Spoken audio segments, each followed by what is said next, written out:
বৰ্তমান সময়ত মই এই বড়ো ধানৰ খেতি আৰম্ভ কৰিছোঁ। এইবাৰ মই শালি ধানৰ খেতি কৰিছিলোঁ প্ৰায় 132 বিঘা। 1000 কুইণ্টেলৰ 1000 পৰা 1100 কুইণ্টেলমান ধান উৎপাদন হৈছে, দি আছোঁ অসম চৰকাৰক।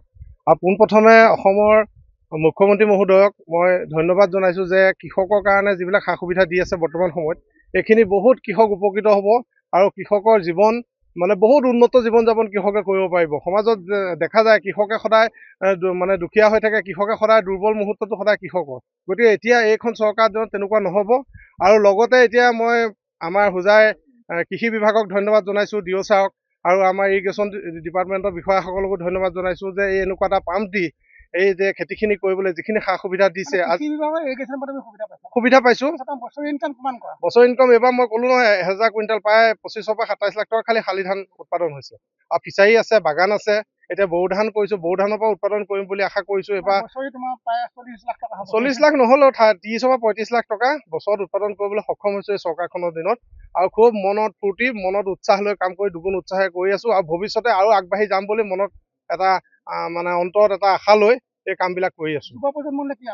যুৱ প্ৰজন্মলৈ এইটোৱে আহ্বান জনাম যে যিসকলে কৃষি কৰ্মৰ প্ৰতি আগ্ৰহী তেখেতলোক আহক, ফিল্ডত নামক। আৰু অফিচাৰসকল ইমান সহযোগিতা অফিচাৰসকলে কৰি আছে, অফিচত গ'লে অফিচাৰসকলৰ লগত লগ হৈ পেলাই এই কামখিনি আগবঢ়াই যাওক। আৰু নিজৰ কামৰ লগতে আৰু 10জনো লগত নিজৰ ল'ৰা লগ লৈ একেলগে কামখিনি আৰম্ভ কৰক, উপকৃত হ'ব, জীৱন সফল হ'ব।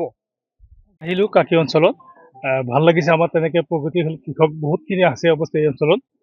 বিশেষকৈ সত্তন বৰাই যথেষ্ট ভাল কাম কৰিছে। শালি ধান বতৰতো আমাৰ যথেষ্টখিনি ধান PPC দিব পাৰিছে। সিদিনাখন আমি আমাৰ DC ছাৰো আহিছিলে, মই আহিছিলোঁ, আমি তেনেকৈ ইনগ্ৰেট কৰিছিলোঁ। আজিও ভাল লাগিছে যে বড়ো খেতিৰ ষ্টাৰ্ট কৰিছে। আৰু চৰকাৰীভাৱে যিখিনি সাহায্য এইখিনি ডেফিনেটলি আমি কৰি আছোঁ আৰু কৰি থাকিম। আৰু মই আশা কৰিছোঁ যে কাকি অঞ্চলৰ মানুহে যিখিনি আমাৰ কৃষক আছে এইখিনি নিশ্চিতভাৱে তেওঁলোকে উপকৃত হ'ব পাৰিব। চৰকাৰী যিসমূহ আঁচনি আছে কৃষকৰ প্ৰতি, সেই আঁচনিসমূহ গ্ৰহণ কৰি আচলতে এজন স্বাৱলম্বী হ'ব পাৰে। ডেফিনেটলি হয়, নিশ্চিতভাৱে আমাৰ তেনেকুৱা স্কিম আছে। আমাৰ কৃষকখিনি স্বাৱলম্বী কৰিবৰ কাৰণে আমাৰ আঁচনিবিলাক চৰকাৰে লৈছে, আৰু সেই হিচাপে আমি আগবাঢ়ি গৈ আছোঁ। আৰু কিন্তু এটা কথা ঠিক, কৃষকখিনি অলপ আগবাঢ়ি আহিবলৈ আমাৰ লগত যোগাযোগ কৰিব লাগিব। কেৱল আমাৰ ডিপাৰ্টমেণ্টেই নহয়, ইৰিগেশ্যন ডিপাৰ্টমেণ্টো আছে, বাকী ডিপাৰ্টমেণ্টৰ সকলো আছে।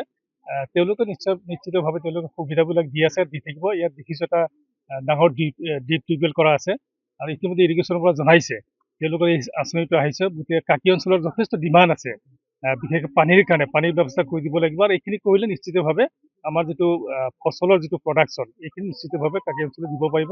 আৰু আমাৰ ডিষ্ট্ৰিক্টখনৰ কাৰণে এইটো এটা ডাঙৰ এচিভমেণ্ট হ'ব বুলি মই আশা কৰিছোঁ।